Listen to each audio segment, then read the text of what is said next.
Salut, c'est François. Aujourd'hui, on se retrouve pour le nouvel automobiliste et pour essayer une Ford Fiesta EcoBoost 150 chevaux, micro-hybridé bien sûr. 155 chevaux dans une citadine, insolent, indécent et pourquoi pas intelligent. Reposant sur un petit 3 cylindres de 1 litre, doté d'une micro-hybridation, la Ford Fiesta laisse imaginer à la fois un caractère raisonnable et une puissance agréable.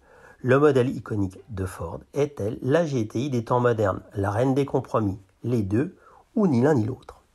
À l'heure où nous écrivons ces lignes, le Ford Puma, basé sur la plateforme de sa petite sœur citadine, se vend mieux que la Fiesta malgré un prix supérieur.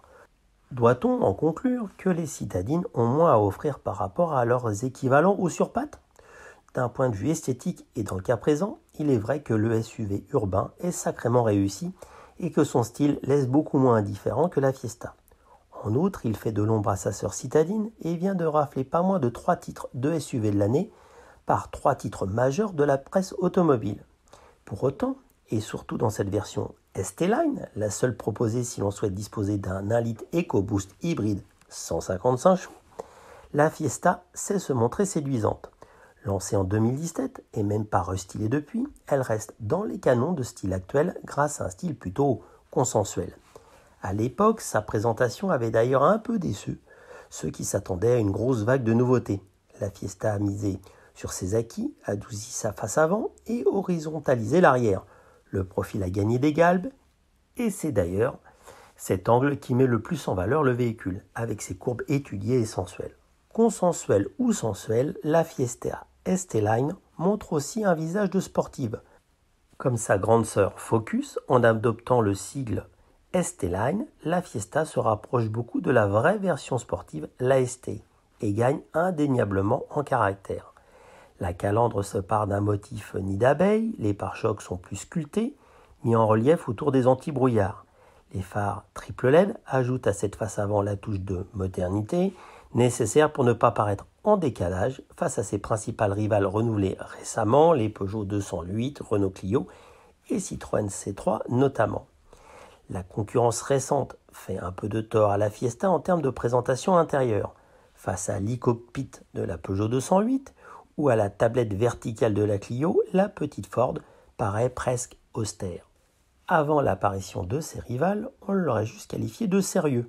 En termes de qualité perçue, on s'y situe à peu près au niveau d'une Hyundai avec un léger plus pour la Fiesta et sa planche de bord légèrement moussée.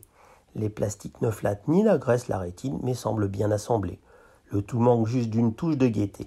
Il y a bien ce décor façon carbone autour du combiné d'instrumentation et cet insert du même matériau côté passager, souligné d'un liseré argenté rappelant le contour du bloc de ventilation.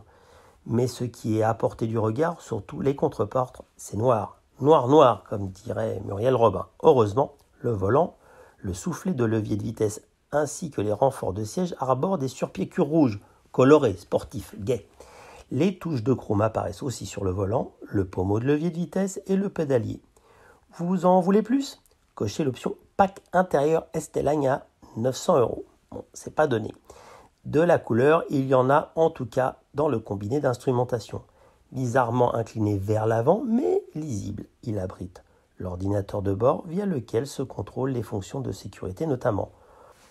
En soi, l'accès aux différents menus n'est pas compliqué, mais le nombre de boutons perturbe parfois les réglages, engendre des erreurs et impose de quitter la route des yeux. Au moins avec sa taille généreuse et son interface simple et lisible, l'écran central se manipule vite et facilement. Côté espace, les passagers arrière ne sont pas trop à la fête. L'espace sur la banquette arrière est un peu compté. Le coffre, d'une contenance de 362 litres, suffit sur une citadine, mais attention au seuil de chargement qui ne facilite pas ce même chargement. Sous le capot officie le désormais célèbre 3 cylindres turbo 999 cm3 dénommé EcoBoost. Eco pour les consommations réduites et Boost pour les performances. Ce petit bloc développe pas moins de 155 chevaux à 6000 tours. Et on le retrouve aussi, comme on l'a dit, dans le petit SUV Puma. La Fiesta, ainsi motorisée, abat le 0 à 100 en à peine 9 secondes. le chrono d'un C4 Cactus PureTech 130 chevaux, boîte vitesse manuelle, c'est loin. Le comportement incisif en plus. En effet, la Fiesta est agile, bien campée sur ses appuis. Elle vire à plat, son châssis est communicatif, le train avant un peu léger, la direction ferme, juste ce qu'il faut et précise. C'est un plaisir de la balancer de virage en virage avec ce moteur volontaire dont le caractère un peu creux sous 2000 tours nécessitera parfois de rétrograder pour de meilleures relances, ce qui fait partie du plaisir de ces petites sportives un peu à l'ancienne. Les modes de conduite que l'on sélectionne via un bouton au pied du levier de vitesse sont pertinents et suffisamment bien travaillés pour offrir 3 caractères bien distincts à la Fiesta. Le mode éco s'appréciera donc beaucoup en ville, entre deux feux, pas besoin de doser finement l'accélérateur au redémarrage, il répond doucement et permet une conduite fluide en toutes circonstances. En mode normal, on gagne en réactivité et que l'on doit s'insérer dans la circulation ou doubler, cela fait le job sans être brutal. En sport, en mode sport bien sûr, on évitera de taper dedans sur le sol mouillé. La puissance est libérée sans filtre et le train avant a un peu de mal à accrocher le bitume pour faire partir la voiture. La suite n'est que du bonheur, à l'exception peut-être de la sonorité, que certains jugeront peu flatteuse. Nous pensons pour notre part qu'il ne se fait jamais entendre à l'excès et que sa mélodie caractéristique des 3 cylindres n'est pas déplaisante. Quel que soit le mode choisi, on est perturbé au début, lors des premières virées, par un effet prononcé et systématique du frein moteur dès que l'on lâche la pédale de droite, provoqué par le système de recharge de la batterie lors de la décélération. Perturbés, voire gênés les premiers jours de l'essai, nous nous sommes accoutumés à cet effet et nous avons naturellement adapté notre conduite pour finalement en tirer parti en ville, entre deux feux, à l'approche des ronds-points. De handicap, c'est devenu un atout. Ce système évite en effet de solliciter les freins et de régénérer la mini-batterie. Pour le confort, en revanche, Ford ne trompe pas sur la marchandise. Vous voulez un véhicule qui a l'air sportif ? Prenez les sensations qui vont avec. C'est ferme, surtout avec cette pneumatique en 18 pouces.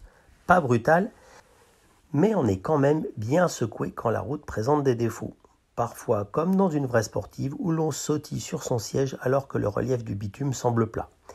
Mais les sièges maintiennent correctement et s'ils sont fermes eux aussi, sont assez ergonomiques pour ne pas démolir le dos sur de longs trajets. Quant à l'insonorisation, elle est de très bon niveau, ce qui limite aussi la fatigue. Côté consommation, qu'attendre de la Ford Fiesta 155 chevaux ?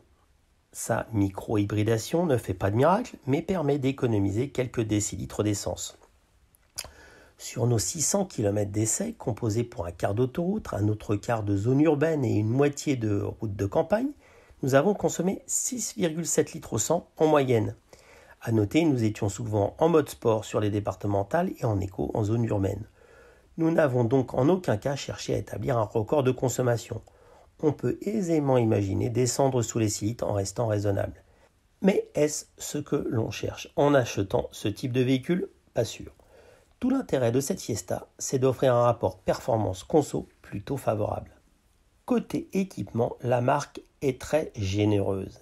Aide au maintien dans la voie, aide au stationnement arrière, alerte vigilance, feu de route intelligent, Ford Pass Connect à modem embarqué, entrée et démarrage main libre, feu de croisement à LED, chargeur de téléphone à induction, rétroviseur automatique jour-nuit, système multimédia Ford Synchro avec navigation et audio Bang & Olufsen, tout est de série sur cette version ST-Line X, d'où le prix de base qui peut sembler élevé pour une citadine, 24 000 €. Le côté allemand, c'est la liste des options qu'il faut tout de même ajouter pour disposer de la totale.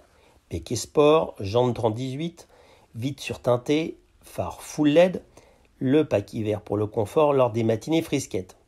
Tout cela est à cocher au catalogue des options ainsi que l'indispensable pack sécurité intégrale, qui comprend régulateur de vitesse adaptatif, système de prévention de collision et surveillance des angles morts, stationnement automatisé active parc assist, caméra de recul et protection des portes anti-choc pour les centres-villes.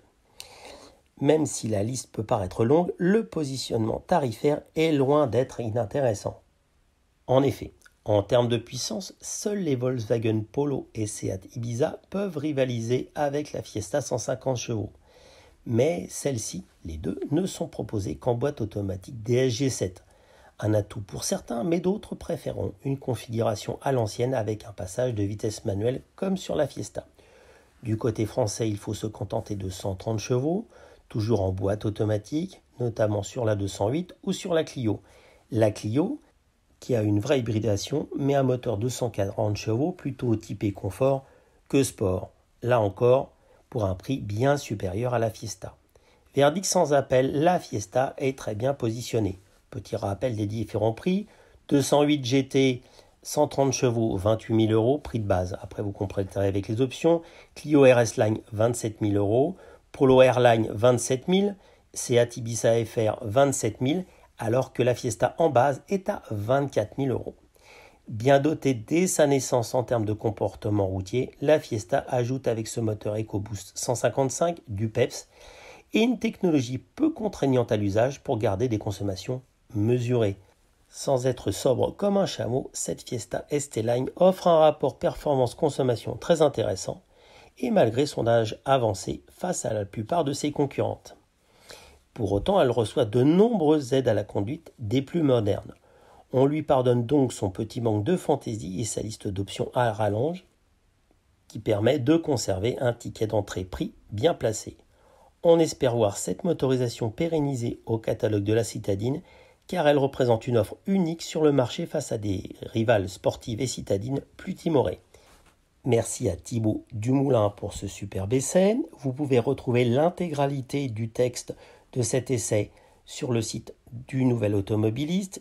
Dans cet article, vous retrouverez bien sûr des photos du véhicule ainsi que les comparatifs détaillés des prix équipements de la voiture et de ses concurrentes. Par ailleurs, n'oubliez pas de vous abonner au podcast du Nouvel Automobiliste pour avoir de nombreuses informations sur les différents essais des nouveaux modèles qui arrivent. Vous retrouverez ce podcast sur Google Podcast, Apple Podcast, Deezer, Spotify ou Amazon Music.